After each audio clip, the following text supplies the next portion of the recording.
ఇక్కడికి విచ్చేసిన పెద్దలకు, మరి దశాబ్ద కాలాల నుంచి కళ్యాణదుర్గం చరిత్ర మారలేదు, మన బతుకులు మారలేదు, డ్యాములకు నీళ్లు రాలేదు.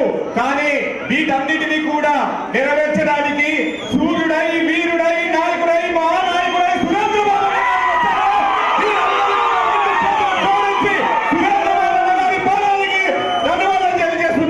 ఇక్కడికి వచ్చిన యాదవ సోదరులు అందరూ ఇక్కడ ఈ ప్రాంగణం అంతా పసుపుమయమైంది.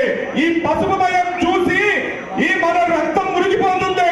చేతులు బిగించండి ఓ వీరులారా, తీరులారా, సూడులారా, యాదవ సోదరులారా, మనందరం పిడికి బిగించి కాలు తూవి ఈ జగన్మోహన్ రెడ్డి తాడపల్లి ప్యాలెస్ గోడలు పొట్టలు పట్టుకుంటారు.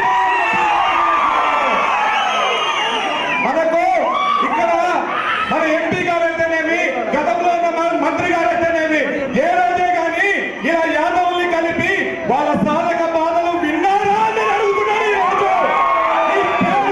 ఈ ప్రఖ్యాత కేవలం మన యాదవులకు ఉన్న కష్టాలు తీర్చడానికి, మన బాధలు గాథలు వినడానికి కేవలం సురేంద్రబాబు గారు అధికారంలోకి రాకముందే ఇలాంటి మీటింగ్లు పెట్టారంటే ఇక అధికారంలో వస్తే ఉంటుంది సామి రంగా.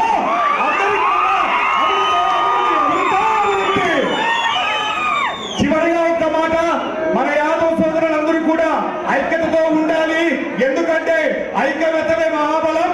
మనకు లక్ష్యం, మనకు సురేంద్రబాబు గారిని గెలిపించాలి. మీరందరూ కూడా సురేంద్రబాబు గారిని అసెంబ్లీకి పంపించడానికి సిద్ధమా?